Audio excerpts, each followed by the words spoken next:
Welcome to the Landscape Photography Vlogcast, hosted by myself, Tom Peters, aka the Photo Ninja, all the way up north, Paul Thompson Photography, and Struth mate, it's Matt Bishop. We cover all things photography and chat to some of the best photography minds in the business. Put your feet up, the kettle on, and let's jump straight into this week's Vlogcast.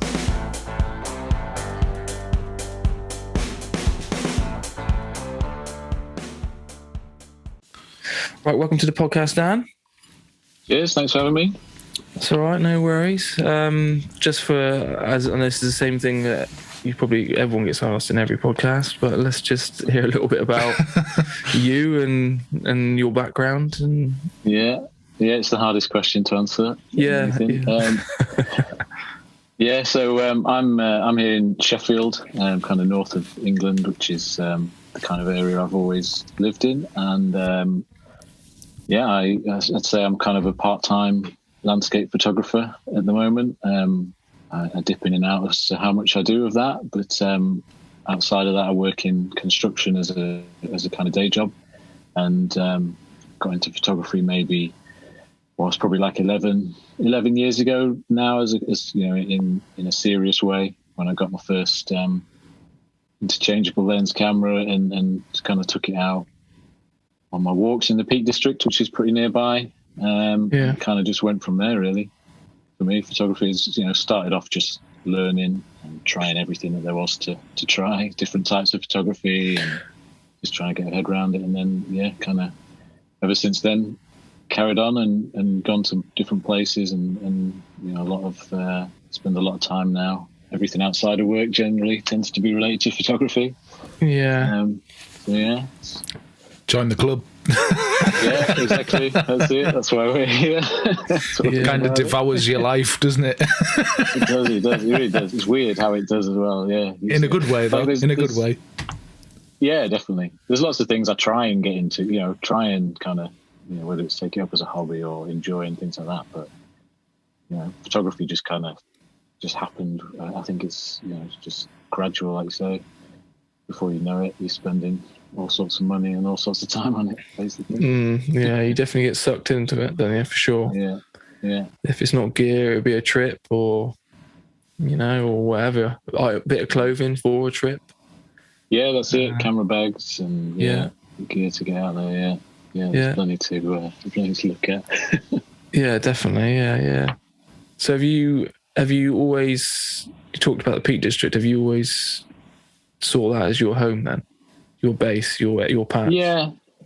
So I grew up in Nottinghamshire, which is not too far away. It's kind of the opposite end of the Peak District. So, school trips and things like that used to go to the Peak District for like long weekends and that kind of thing. So that area was always familiar to me. But when I came to Sheffield to go to university back in 2003, too long ago, and I kind of, when I was here, it kind of, I didn't really go out to the Peak District. It wasn't really on my mind to go out there. It was, it was uni. It was like just going into town and doing all the usual uni stuff, really. Yeah. And so that side of enjoying the outdoors and enjoying walking just disappeared for a few years. And then about a year after I finished uni, and obviously you start to get a job, and your time's kind of filled up, and you start to look for outlets and things to do to kind of de-stress or just unwind from work. And just started going out more. Just a trip with my girlfriend out to like Lady Bower Reservoir around here, things like that. And then next weekend, or I'd go out on my own and just kind of plot a route. Some areas I hadn't been to, and just kind of spend a Saturday or a Sunday walking around, and that was that kind of got me really familiar with the area. And then it was just doing that and sharing some bad photos and stuff on Facebook from that really started. I started to then look at photography magazines and then photography books, and then just research about other photographers and got into it from there. So this is definitely where I got inspired to do my landscape photography. It's where I'm kind of go out and practice or try and explore other areas. A bit less lately. I think that's kind of once you feel like you've been to a lot of places, you start to look further afield. But it's definitely good still to have on the doorstep. It's definitely done it at the minute because of being locked down. I mean, I know myself.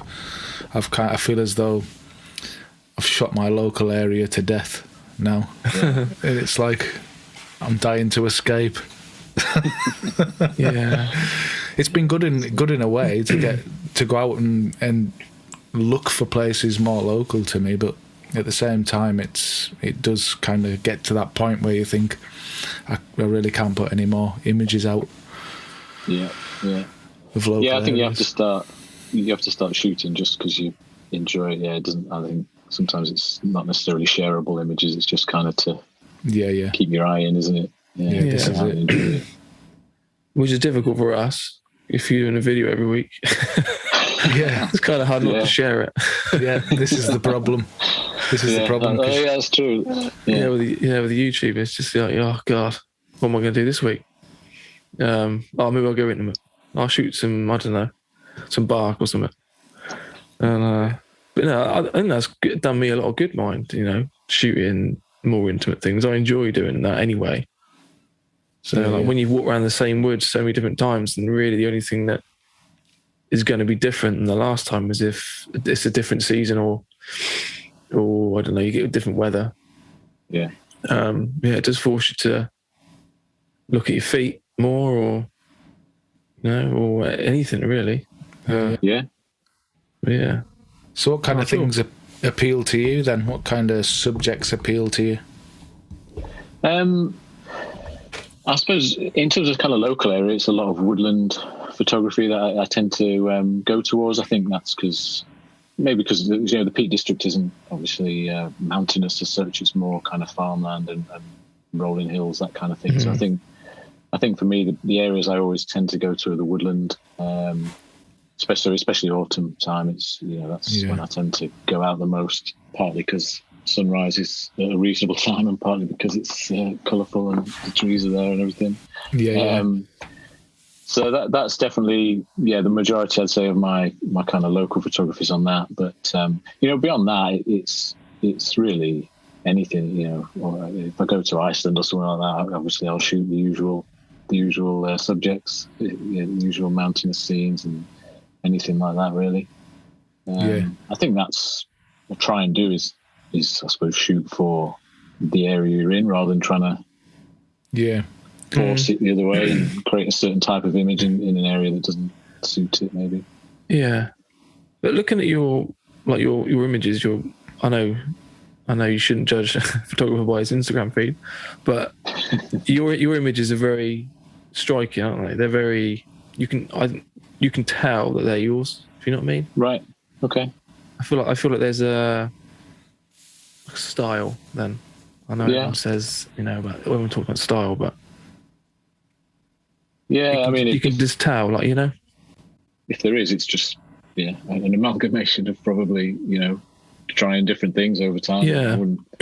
I wouldn't say I ever go into an image to specifically kind of edit it in a certain way. No, I guess in terms of composition, maybe I do really like simple images.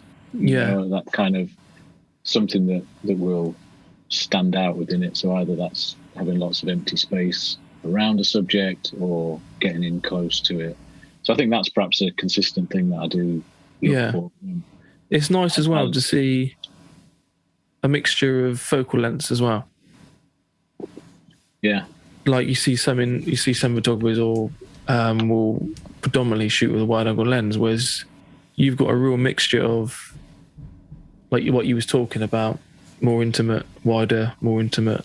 So you're reading the scene for what it is and then making a decision based on that.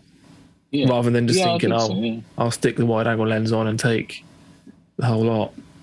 Yeah, I think I really struggle with wide angle, I'll be honest. Or at least I think I do anyway. Whenever I go out and I use a wide angle, I never come away feeling like I've got the right shot. And I think that again comes back to trying to get something that's like simple, striking kind of image. I tend towards the longer focal lengths where I can zoom in and, whether it's a tree on a distant ridge line or whether it's just, say, a tree that's like immediately in front of you in a woodland, that kind of thing. It's trying to simplify what's in the frame. And I just find with wide angle, it's just always really difficult. There's always something somewhere in the frame that frustrates me or can't get rid of or can't get around. So I think I tend towards the longer focal lengths kind of. 50mm is definitely my favorite, my go-to. I could live with that lens, I think, all the time. And just kind of shoot that, and or 35mm on the Fujis as it is. Yeah. Oh, that's nice to hear, because I'm exactly the same. I very rarely use my wide angle lens, but I tend to use 50 upwards especially when I'm in the woods. So it's nice. It's nice to know. So do you tend to like I always try and work backwards when I take a shot. Obviously, I get drawn to something, but I always try and think, I'll eliminate things rather than add things in, if you know what I mean. Mm-hmm. So it's almost like I'm working backwards. I find that I get a cleaner image and I get less frustrated if I go in tight and come and work backwards rather than start wider and then start eliminating things that way, if you know what I mean. Yeah. Don't get distracted so much. Yeah, I think that's a good way to go. I wouldn't say I don't consciously do that, I guess. Yeah. It's more a case of, I think I do it because I'll spot something and my immediate thought will be to go in like really close and try and get a picture of just that. And then I'll perhaps look at it and think, well, within that frame, like what's distracting from it? Does it actually work? If if it doesn't stand out from the background, then it's probably not going to work. Just trying to focus on that alone. So it's kind of then step back and see if there's a way to link something else to it, like you say. So it might be in a woodland. It can be another fallen tree or something that's leading towards it that you could maybe then tie it together with, I guess. But it's I wouldn't say I consciously think like that. I think I just tend to go, oh, that's nice, and like zoom off over there with a 50mm or something, and then play around with it after, perhaps. Yeah, because like in the woods, you tend to look in quite far ahead, aren't you? Well, I tend to anyway. Which obviously leads me down that route of a slightly longer focal range anyway, maybe. And obviously, when you still have 50 on or whatever, you are kind of there anyway, aren't you? Yeah.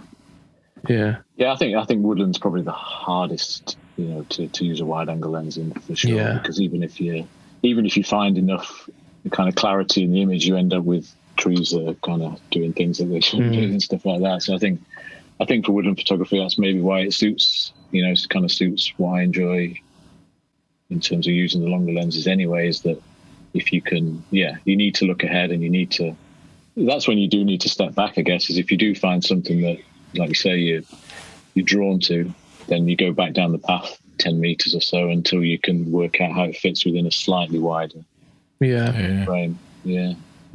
But that's, like I said, a lot of it's just, accidental kind of just experimenting, really.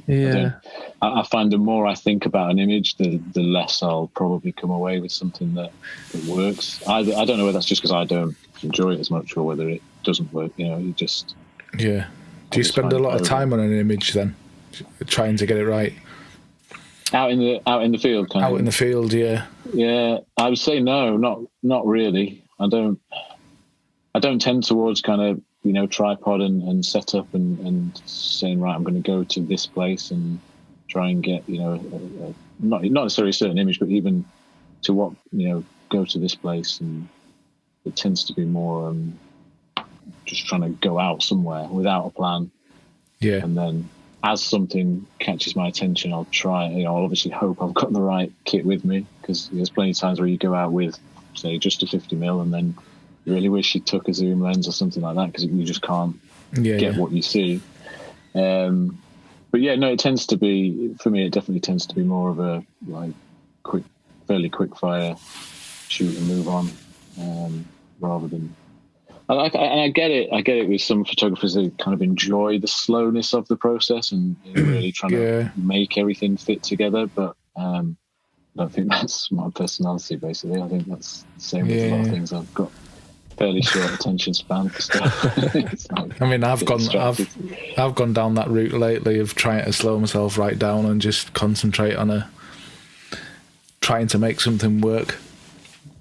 Just more than anything, just for myself, just to try and make compositions work better than just trying to dive in and grab shots, which I'm guilty of as well. I have been guilty of in the past, but I'm finding enjoyment in just slowing it down and trying harder to make them work. Yeah. I don't know whether that's I just... think there's a... Sorry, go on. It's all right. It's just, I don't know whether that's just trying to polish turds or whether it's actually, making a really good image out of it. But I'm finding myself, I'm getting better and better at seeing the compositions that way, I think. Yeah. I think that's where there's a lot of skill in photography, is that side of it where you're not relying on... Because I guess this is where I always struggle with other kinds of photography. Like if someone says, "Oh, can you take pictures of this product," or or portraits, things like that, is that you have to put the thing together. So you have to have more of a vision of what you want and then try and make everything fit together. Whereas I guess to some extent, landscape photography is more about being somewhere that has those elements and then just trying to work with what you've got. So I guess that's not to say it's less creative in any way. It's just it's just beyond your control to some extent, and so you've just got to work with what you've got. But I've always struggled with other kinds of photography that need that kind of planning and detail thought, I think. So we talked a little bit. Well, you mentioned a little bit about gear. Let's just get the gear out of the way. So, what exactly are you shooting with now then? So at the minute, the camera I use most is a Fuji. I've had too many different Fujis lately, but the one I've got at the moment is just the XE3. The small kind of travel compact one. I recently got rid of an XT1 just because I didn't really need two of them, and I thought I'd just get some cash for it while I can and save up, get an XT4 or something in the future maybe. But I have got alongside it at the minute a Panasonic S1R as well, which is kind of, it's there and it's big and it's it's got better resolution, and it's a good camera because the controls on it and everything are like really well thought out. I think it's a really good practical camera, and the lenses are great for it and stuff like that. But it's just, again, because I just tend to go out and want to just go out walking and cover distance and just have something that's familiar and easy to use. It's sat in the bag more often than it perhaps could do too. So I see that as more, if I do go out and think, right, I'm going to go to this place and try and get a shot, then I'll take that one with me. But as an everyday camera, I just tend to fall back to the Fuji. Yay! No, Have you officially switched? No, I haven't. But I keep toying with the idea. But I'm just in the place at the minute where I'm just sticking with both, because I like them for different reasons. As you say, I like the higher resolution that the Sony gives me, but the Fuji, because I drive for a living, I can just chuck it in the van, and when I'm out and about anywhere, I've got it. And it doesn't take 5 minutes to set it up to get a shot. And it just works really well for that for me.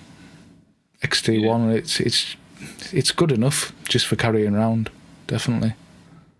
I mean, that I had when I first started using the Fuji, I had a Sony A7, I think the original A7, and I always thought that was going to be kind of perfect camera. It was full frame, small.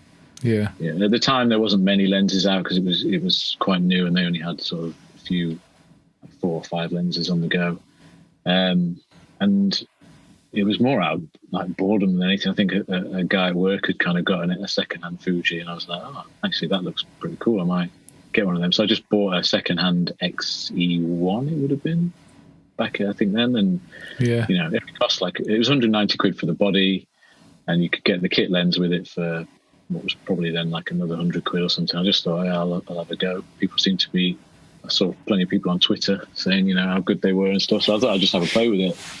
And it was the same kind of thing. I just started using that then. And almost even when I could have taken the Sony, I just went with that. And I think I saw some different. I got a couple of things printed, one from each, and not the same shot or anything like that, but there was just that extra bit of contrast and clarity in the Fuji then. Yeah. I don't know if that was the lens. It could have been the lenses that I was using with the Sony, because I think I was using a couple that were like the older Sony lenses with the converter from the A mount. Right. Yeah. But when I kind of saw the extra sharpness and crispness on the image, that just kind of convinced me even further that, well, maybe I don't actually need I don't need the full frame. I don't need the extra megapixels. And I guess with full frame, you always need to step up your lenses as well to suit. And that's why I perhaps didn't have the money at the time to really invest in the 1,500 quid lens to get the best out of the full frame sensor. And so the Fuji just started to suit me better, really. And then I discovered the smaller, like, prime lenses, which are probably the big selling point on the Fuji, is just that how good a quality they are for some small little light lenses that you can just, like you say, chuck in a bag or whatever, and you don't even know they're there. But the clarity and stuff is just brilliant. Well, even with the kit lens, I mean, I only have the one lens with the Fuji, and that's just the 16 to 50. I think it's 16 to 50, 16 to 55, something like that. But it's... Is it a little one? Yeah, it's just small. It's XC. Yeah, 1850. Yeah, something like that. Yeah, it's really nice. And even the clarity from that, to be honest, is brilliant for a kit lens. Yeah. I'm going to go, I think. No good. I'll leave you two to it. Fuji loving, yeah. We'll stop the Fuji love now then. No, I'm yeah. No, I like the Fuji. I like the look of the Fujis. Yeah, I like the look of the fact it's got it's very tactile. Yeah, well, that's what sold it to me, to be honest. I just like all the touchy-feely dials and switches and buttons. Yeah, more analog, I suppose. Yeah. The aperture ring on the lens was kind of it seems like a bit of a gimmick, but it's actually something that you quite enjoy using. Which, at the time, a lot of full frame cameras didn't go for. They're all kind of following suit on that now. But and just simple things like that, like the depth of field gauge on the bottom, things like that. When you look through the viewfinder, I don't know why every camera hasn't got that. Really good addition. Yeah. So I quite like I had an S1R on loan a couple of times, and I absolutely loved it. It was just the weight. I think that's it. I think that's kind of like a big Fuji. It hasn't got the same look to it, but it's got the same quality of controls. It is really practical to use, and and it's got a menu option for like everything. Stuff I never thought I needed, but actually once you know it's there, you're like, actually that's kind of handy just to be able to quickly change it. It's a really good camera. Yeah. It's just it's just a competitive space, isn't it? So it's never quite. Yeah, I did like the fact it was big and bulky. It felt like a proper camera in your hands. Yeah. And they got the clutch wheel as well on their lenses as well. Some of the lenses, which I quite liked, the focus and that. Yeah. It's a bit different. Yeah, so I quite liked the Fuji. Yeah, but yeah, to be honest with you, mate, the Sony's only tiny anyway. How big are your hands? Not big. Only the small camera. You can sling that in the van, can you? Well, I could do, but it's just, I don't know what it is. I don't know whether it's because I've got more invested in the Sony and I don't want to stick it in the van and have it rolling around in the van. No, I know. But 100%. But I don't know what it is. It's just, I've just got into that habit. I mean, I even tried taking the Sony out with me, and I don't know what it was. I just didn't find I was using it the same way, having it in the van. I do if I take it out. If I take it out just as a walk around, then if I carry the Sony with me, I use it the same way. So there's no different. It's just simply because I'm out and about travelling, I think. Maybe it's the fear of it having to slam the brakes on and the thing flying off the front seat, and Yeah, it's real. So did you have any, obviously with everything been going on, do you have any plans booked for this year or last year, so we say, that you haven't been able to do, or not really, no. I got kind of lucky in some ways, because the year before, well, the 2 years before that, I'd been on like long trips further afield, and I was basically having a kind of a quiet year anyway, just to try and catch up on money and earn some money and that kind of thing.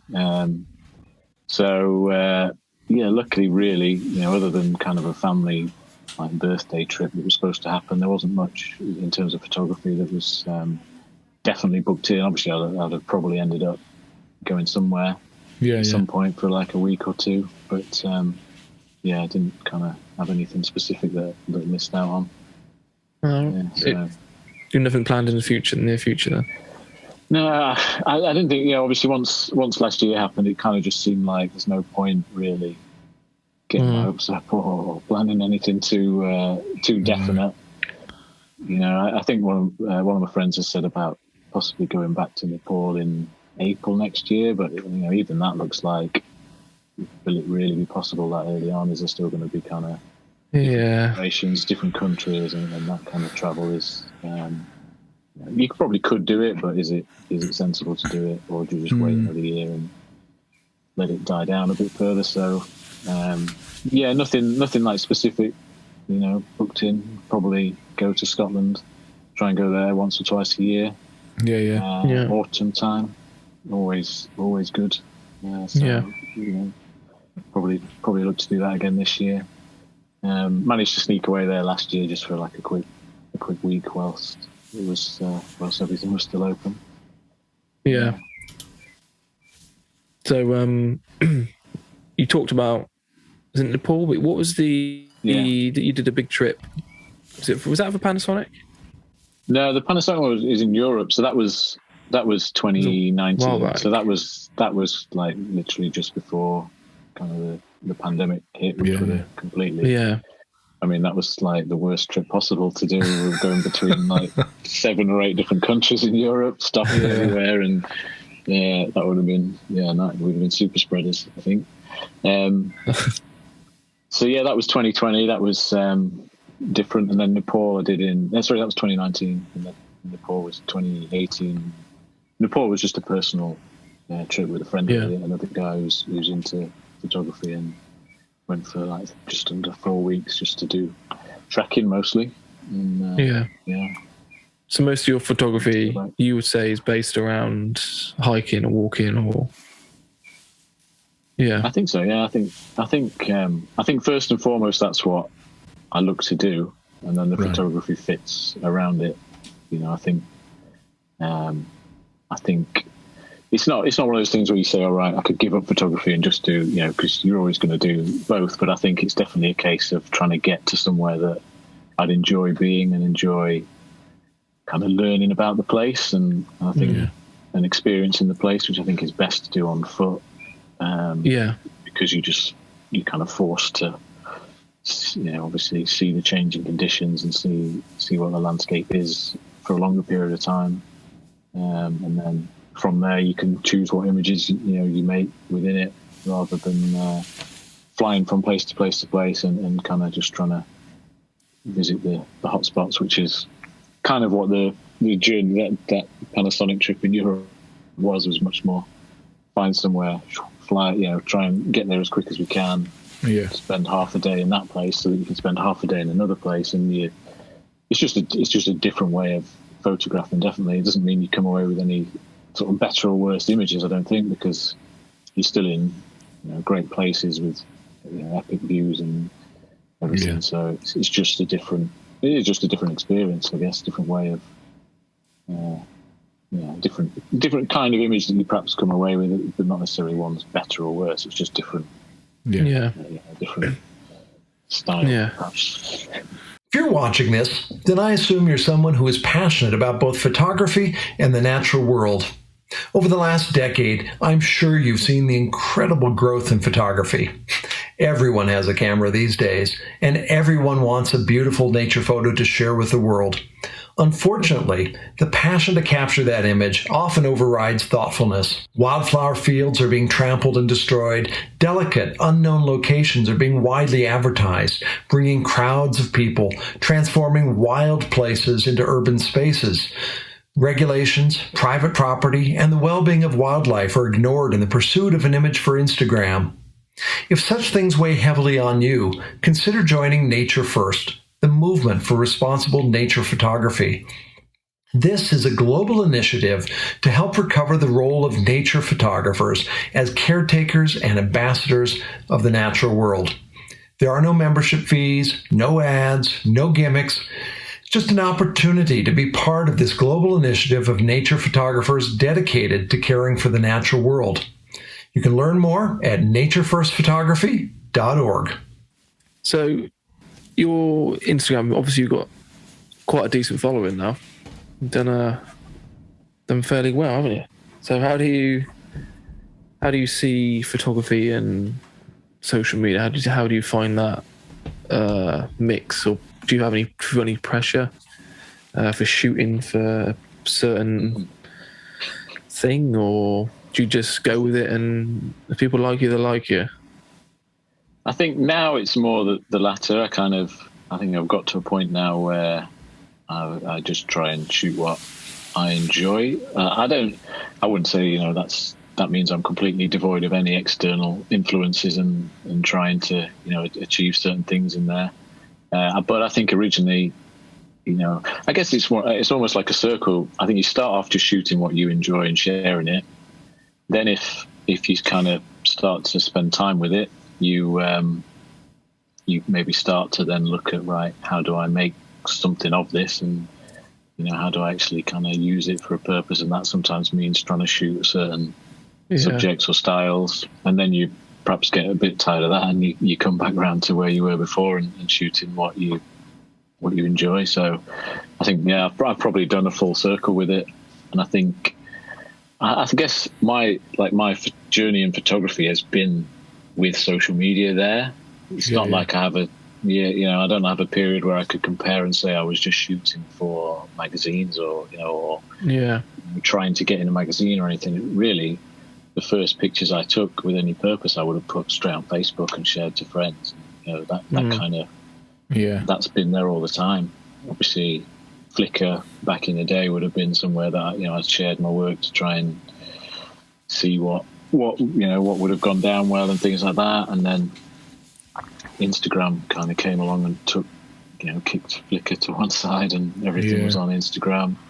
And I think it's been good and bad for my photography. I don't drastically either way, but a little bit good and a little bit bad from time to time. Some bad editing of images for periods where everything kind of went orange, just because that was the trend. Yeah. But at the same time, it sort of then, you could look at that in a good way, in that it encourages you to experiment with something different, and you can tone it back down to, something that actually works. And there's always, like I say, kind of a good and bad side to it. But yeah, I don't know how you guys kind of find it. I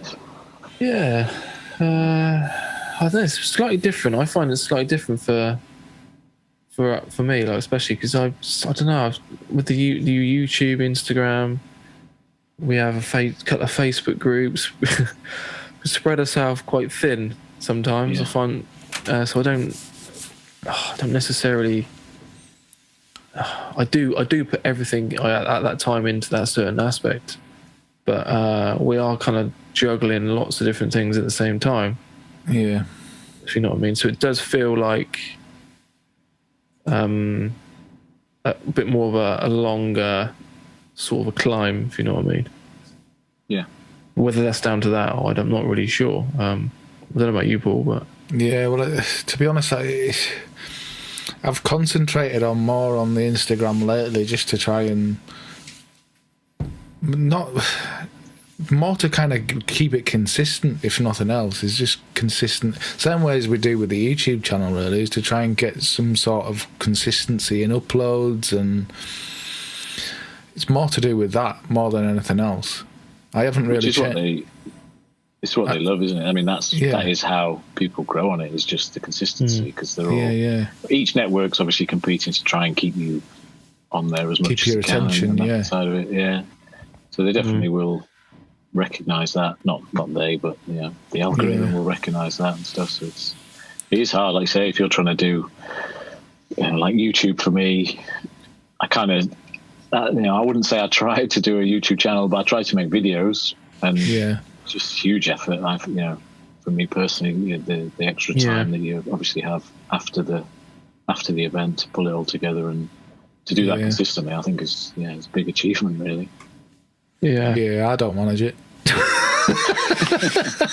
I really struggle. I mean, I struggle to get the time to even get a video out every 2 weeks. I really do. How Tom gets one out every week beats me, because I just don't know where time goes. By the time I've done worked all week, I mean, now it gets a bit easier with the lighter nights coming again. So you can kind of think to yourself, right, well, I've got a couple hours after work, I can go and do something. But during the winter, it's just, I just don't know how you do it, because it's you're having to kind of think to yourself, right, well, I'll shoot one weekend and I've got time to edit it for the next weekend. So that's the way I work my schedule, really, with the 2 weekly thing. I don't think I could do it weekly. Really don't. Really don't. I do the same thing. I do the same thing, really. But I try and edit the pitch, try and get it all somewhat together by Thursday. Yeah. And then obviously I'm a week, try and get a week ahead anyway. So I'm shooting, although I've got to give myself a week. Well, yeah, like I said, I suppose I've given myself 2 weeks really, because I'm a week ahead. But yeah, as long as I keep going out every weekend, then I stay on top of it. But if I miss some, like I have done recently, lots due to work and things, it throws you back. Yeah, and then you're just chasing your tail all the time. Then you've got to go out and get 2 videos in one weekend. Try and catch up, unless Or for me, it's like, right, well, I sometimes think to myself, should I just take a week off and just nail a whole load? You know what I mean? Just nail a whole load of content and get it in the bag. But the problem is that then you're tempted to sit back on it, because then you've got all that, and then before you know where you are, you've run out of content again, and you're back to square one. So you have to, once you've done that, you have to kind of keep the ball rolling with it. But I think that's the only way I could actually put something out weekly, really. Yeah. So you've been tempted then, Dan? I don't know. I guess so, but I think I've very quickly realised that, I suppose I haven't thought about it, like you say there, almost building yourself a bit of a buffer before you start sharing them to kind of give yourself a run up and give yourself a bit of space to have a week off or whatever in between. It's a good idea. But I think I've got 2 issues. One is, I don't know, I tend to, when I'm out, if I do try and do a video or something like that, I just tend to go down like a stupid route with the topic, or I just do something which for me like makes it amusing, but I don't think it's any benefit to anyone necessarily watching. It would be more like of a sarcastic video about something it just end up as. I don't tend to be able to stick to like a serious theme with it, I guess, which is not ideal.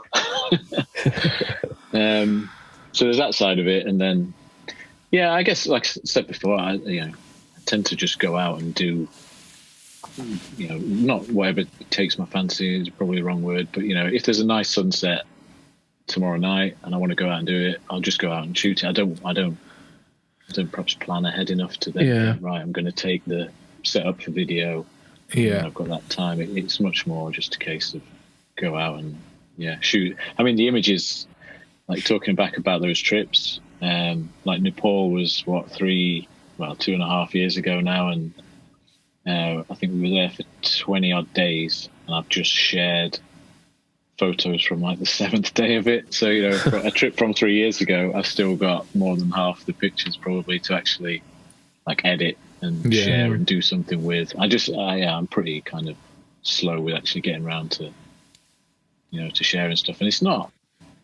I don't know what that, I don't know why that is really. Need to go to a psychology chat to work out whether that's just like laziness or. Well, that's the one thing that YouTube does for you. It makes you kind of, because you're putting the content out and you're sharing your images. It does make you share your images more frequently. That definitely, because every time you put the video out, you have to share the images that you've shot on it as well. So it does kind of force your hand, really, is to get them out. Yeah. I quite like it when last weekend I went out and I got lucky and got 3 images, I think. And I was like, 3 images. I don't have to share all 3 now. I can sit on 2 and just put 1 out, and then I can enjoy editing them when I don't feel like I have to put them out, if you know what I mean. Yeah. Whereas sometimes when I know that's all added, it's all pressure for myself. I do understand that. That's just the system that you're in. Yeah. And I do enjoy doing that. It's not. I wouldn't do it if I didn't enjoy it. But sometimes I think, I can just look at them whenever. Yeah. So it's quite nice to. And I must admit, since the COVID, I have found myself going out without the vlogging camera quite a lot. Definitely. Like you said, for walks, like family walks, whatever. We take Willow out for a walk, and I'll take the camera. Kirsty goes, you're not taking that. Yeah, I get exactly the same. Funnily enough. I got the 7200 slung over my shoulder. Yeah. Willow's going to the park. I'll take it with me, just in case. But It's to turn a walk into a very long walk. Yeah. Trouble. This is the thing. Yeah. She has come out me a couple of times. Yeah. She has come out with me a couple of times, do videos and that, and sometimes I'll pan around and do like a bit of B-roll, and she'd be sat on a rock, just sort of, I don't know. I think, maybe I better wrap it up. That's good. I think that, I think to some extent I do, like in terms of motivation to shoot and to share and to do something with your photography, I do lack that sometimes, and that's, like I say, I don't know sort of why that is. I think it's just trying to find a balance in what I spend my time on. But I will be. So, for example, like the Nepal pictures, it's because I kind of get into a thought of, right, I need to share a blog post of those pictures. So I'll sit down and I'll spend 2-3 days like going through editing and writing the blog post and so on, and then I'll do like nothing remotely like photography related for a few days. Or if there is a rare occasion where there's some paid work and it's a case of obviously sharing, whether it's for like an article or something like that, and it means going through a set of images from the past, I'll sit down and I'll do it and I'll enjoy it. But it's those in between times when there's no external motivator coming at me sort of saying, right, this is the deadline, this is what you need to do. That's where I sort of struggle with keeping photography top of the list. I guess sometimes it's I enjoy sitting down watching films, TV, or just going out running or anything like that really. And some days it's just like work or whatever, you just kind of think can't be bothered. I know what you mean. So you mentioned about your blog posts. Do you do a regular blog post on your website, or something you're really into writing? Or I do enjoy writing. I think writing is a part, like a good fit for photography in terms of finding a reason to share more images. Rather than looking for that one standout picture, you can obviously kind of put together a full story with a set of images, different types of image, close-ups and stories, like creating a story and stuff. So that kind of whole I think that allows you, like I say, to shoot more and not be so worried about the quality of each individual image, because it still helps to fill out the story. So I do enjoy writing. I wouldn't say my blog post is, it's not a regular thing. I'm trying to kind of get through, like I say, Nepal trip, because it's almost like a day by day consecutive thing. I'm trying to get through that in an order so that it's kind of all there together as a set. And it's really, as much as it's not good for productivity or that side of it, it's good for going back to something that you really enjoy doing, looking through the few like notes and then looking through the images and refreshing your memory on an experience that you really enjoyed, and then putting that into some kind of end product, story on the blog, something like that. So it kind of, I think it really works it ties in well with photography to not just share the image and actually try and perhaps have a set of images from, even sometimes I suppose I've got everything catalogued by trip or by day. My ideal is to get all of that up as a blog. So even if it's a local walk here or a family walk, sometimes things where you still come back with a set of 10 or 15 images that you quite like. Yeah.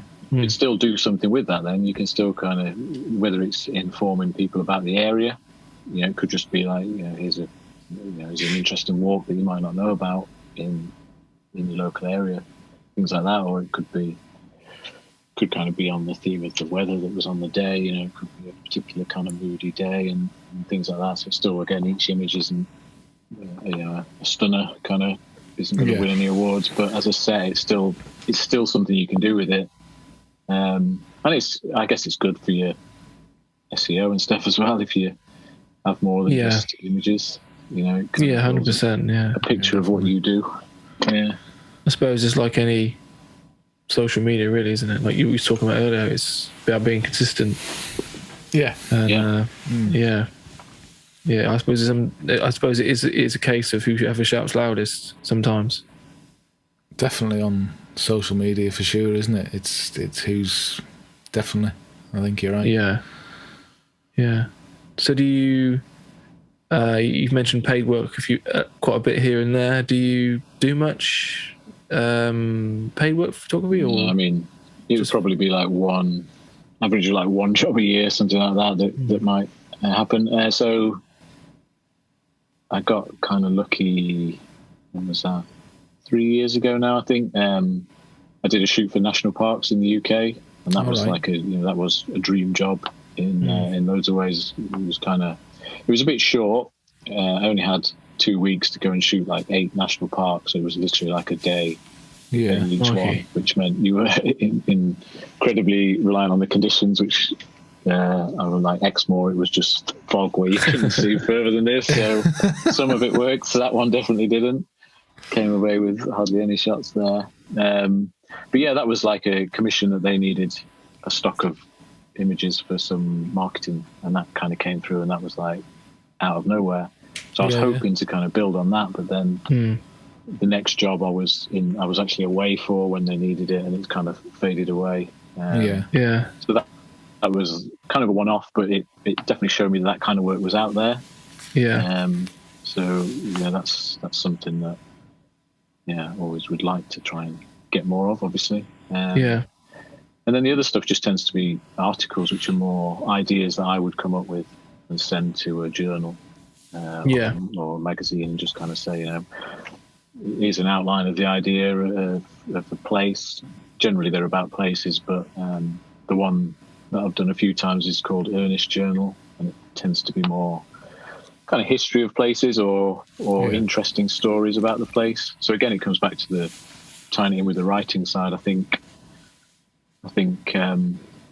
maybe there's more competition to just share, the photography side of it, perhaps. I don't know. Whereas if you can pitch an idea which is images and text, and you can kind of fulfill both, then you're sort of saving them a bit of a job fitting the two things together. And so I've really enjoyed doing those. And again, that's like retrospective. So I went to Ireland, for example, and kind of visited Basket Islands there.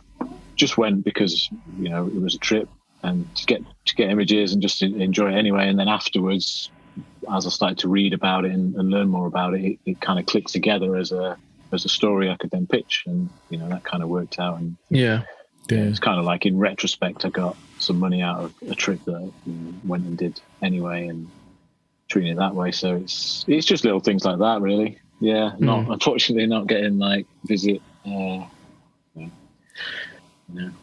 Japan or visit Nepal or all these tourist agency jobs every now and again. That would be lovely, but again, that's quite a competitive field nowadays. Definitely. And especially travel limited, I don't think you get too many of those at the minute. No, that's it. But it's been a write-off, hasn't it, for 2 years for a lot of people who do that kind of photography. Never considered doing any workshops then or anything like that? Definitely considered it, just never again, never quite got to the point where I thought I was sort of ready to do it. It's always been, I guess, just because it's always been around a 5-day-a-week job and that kind of thing. Yeah. I've never felt like an urgent need to do it, and so it's never really happened. And there's a lot of people do it, in this area. Mm-hmm.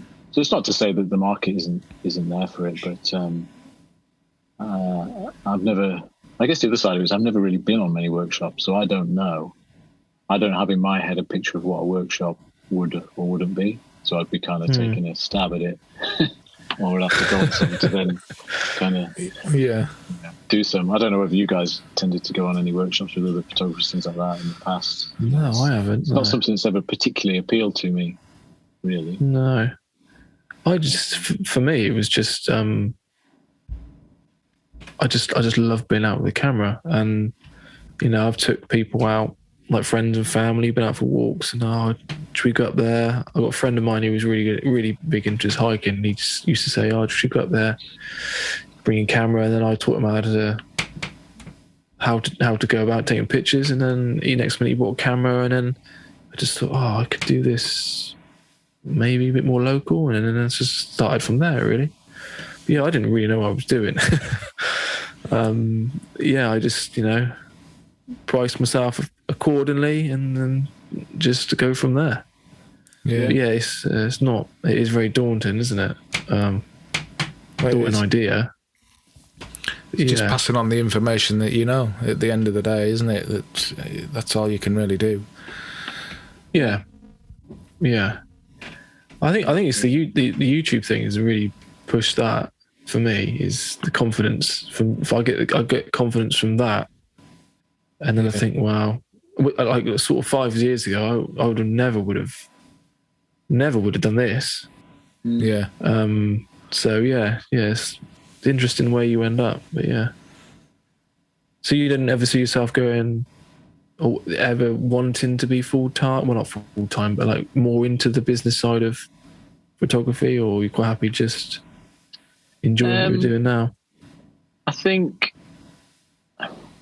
it's kind of a yes, but it's caveated to doing the things that I'd like to do with it. I wouldn't want to be, I wouldn't want to be having to shoot other kinds of photography alongside it. So if you get the ability to just do workshops on a regular basis and you kind of, that's your main source of income, that, like you say, that would be kind of brilliant, because you're out with the camera, you're meeting people, and you're just kind of passing on your knowledge, and that side of it would be, a good way of doing it. If it was travel photography, insofar as doing, a few trips a year where you're getting obviously paid to visit a place that you can then share a story and images about, then I think that's again a brilliant way of earning money. But if it then starts to kind of go into more shooting like products and promoting brands and and then even going further afield and shooting other weddings and people and that kind of thing, then I just don't think I would. It's not something that necessarily would enjoy. I don't think. Yeah. No. I just find it stressful. I think it's the part of what I enjoy about photography is I can kind of get away from like other people's demands on it, if you know what I mean. The photography is you just go out, you find what you enjoy, you kind of edit the pictures how you want, and you share it if you want to, or if you don't want it. It's very much a thing that you can do on your own. Whereas as soon as you get into the kind of brand shooting side of it, things, products, people, weddings, it's very much you are trying to please someone else with it, and it's just a different thing. It's just a totally different practice, I guess. Skill. Yeah, the thought of do a shooting a wedding for me just fills me with dread. You know what? I think it's one of those things, I think I'd enjoy it maybe 95% of the time, but that 1 or 2 times that it didn't work or went wrong would just stress me out so much that I would, I would then be fearful of kind of doing it again, or that. Yeah, I think that's the thing with something like a wedding photography is. Yeah, if it was like a group of mates, almost people that you got on with, and you were just there and you were just having fun, enjoying it, then fine. But as soon as you had that kind of nightmare wedding where stuff goes wrong or whatever, everyone's a bit too uptight, it would just be like, what am I doing here? Yeah, well, this is it. And I mean, for landscape photography for me is to de-stress and decompress. I don't want more stress, and that's all that I think of when I think weddings. It's just stress. Yeah, 100%. Yeah, no. Yeah. The thought of taking the shot, walking down the aisle is out of focus, and you get home and you think, oh no. Yeah. Well, that's it. Yeah. Can we do that again? Yeah, exactly. No. Yeah, because I've got landscape shots that'll be out of focus, and it's like nothing was moving. You know, I was like, I really like that shot, and it turns out that actually that tree's not in focus, and it's like, apply that to an event where everything's just going off. It's just there's far too much pressure. Far too much pressure. So where do you see yourself then in 5 years' time, or do you have any aspirations or where you want to be? I think it's changed a lot over the last couple of years. I think there was a period of time where I definitely thought I was, like I say, sort of pushing towards more of doing more photography full time. Like I say, trying to build on that job for the national parks and really trying to get other similar jobs, build up more of a online profile, which kind of helps with that work as well. And I think obviously the last couple of years, the last year really, but the last year has just not been even possible. And even before that, I was I think what changed then is before I had a motivation just to go out and shoot to kind of get to that point. Then once I realized it was possible, that motivation disappeared a bit, if that makes sense. And it was almost like I needed a job I needed someone to be saying, here's a job to go and do. To then kind of get the motivation to go out and shoot as much as I was before. And so it's just kind of maybe, like question it a little bit in terms of what the motivation is. So I guess as a 5-year plan, at the minute, my honest answer is I'm focused a bit more on kind of personal stuff of just trying to, get a house and, just kind of get a little bit more, what do you call it, progressed or something on that side of things. Just kind of enjoy the photography, try and get, things sorted out a little bit there. And I still feel like, obviously, touch wood, bar anything going wrong, there's still plenty of time to then build up photography as, say, workshops or things like that when I'm in, a little bit older, in my 40s, 50s, or whatever it ends up being. There's still time to find a way of building that without it necessarily being like an immediate kind of switch to making it full time. But I'm sure there's plenty of people who say that and never actually end up doing it. But keep saying it, I don't know. It's difficult though.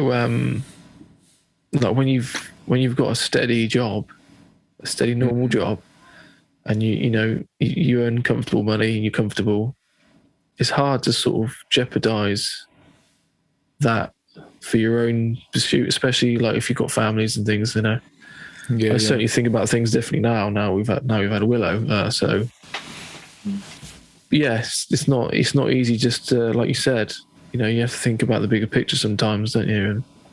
And try and make smart decisions. Well, you need to know it's going to work at the end of the day. That's the thing. You need to know it's going to work 100%. So and then it's constantly changing the thing as well. When I would have first started using Instagram, there was absolutely no way I could have predicted what opportunities would be there through things like, obviously, just having a following to some extent. Some people are able to get that career just by having been on the platform, share, just been that consistent sharing, and probably done some other kind of promoting and stuff in the background. But it's to some extent that'll then change. In 5 years' time, maybe Instagram is bottom of the list, and there's this whole other way of doing it. Maybe be video. Like YouTube. YouTube in some ways is a bit more consistent because it's kind of informative as well as it's not just like a short, quick fad. A lot of the time, there's more substance to it, isn't there? So I think that's perhaps a good area to stay in. But the other platforms and things, it's hard to know how you, or even in photography generally, it's hard to know what the industry would be like if I'd have took the leap that couple of years ago and managed to get a few jobs a year doing similar projects, then all of a sudden last year it would have just been like stop. Yeah. Exactly. Yeah. Nobody saw that coming. It's hard to. No. What about prints? Have you ever been interested in, or ever sell many prints, or have you got into printing, or? Yeah, so print sales is one area that has kind of provided a bit of an income over the last 5 years now. So printing side of it, I've never really gone down that route.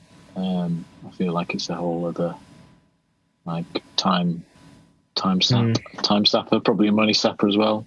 Whenever I see people share on Twitter and stuff about printing, it seems like there's just a massive learning curve on it to get to a point that you can be happy and reliable with it. And then and again, that's not, maybe it's laziness, maybe it's lack of motivation, but I think it's just trying to again find a balance so that I don't go down a route that that's going to then mean I don't go out as much actually shooting or not editing images and there's probably a financial side of it.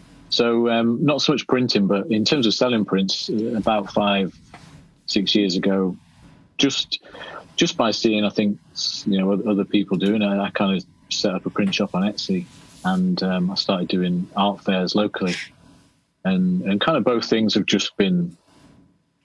I suppose that is where I find motivation as an outlet.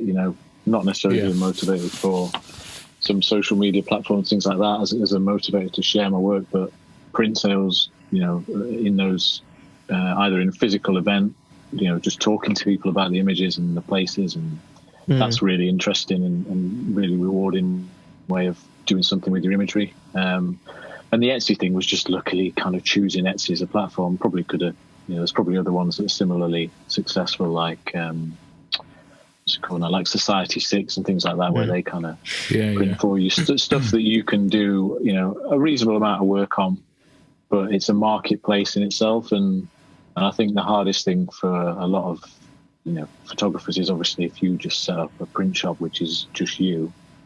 It's driving the traffic, finding the customers is obviously, again, a job in itself, and a really difficult thing unless you've already got a big following.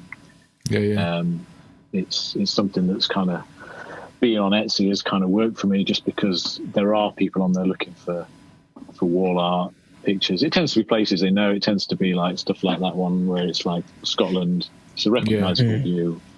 It's not necessarily your most kind of personal images and things like that, but it's it's kind of something now which does earn me a few £100 a month kind of profit from doing it. And for me, that's that's kind of a good starting point, because I don't have to spend a huge amount of time on it. It's there, and it still feels, like I say, it's still definitely a rewarding way of actually getting something from your photos, really. So where can everyone find you then? Directly through your website, or do you prefer a certain Instagram or Facebook? Yeah, so I guess the thing where I'm most likely to be sharing images is Instagram. That's just Dan_scape. And then my website danscape.co is like I say, where there's blogs and things. It's a bit more in depth, but not updated quite as often. Well, thanks very much for coming on, Dan. It's been great to chat. Yeah, I really enjoyed it. Yeah, cheers for having me on. And we'll put all the links underneath, so everyone can see. Cheers, mate. Cheers. Cool. Now. Nice one. Ta-da.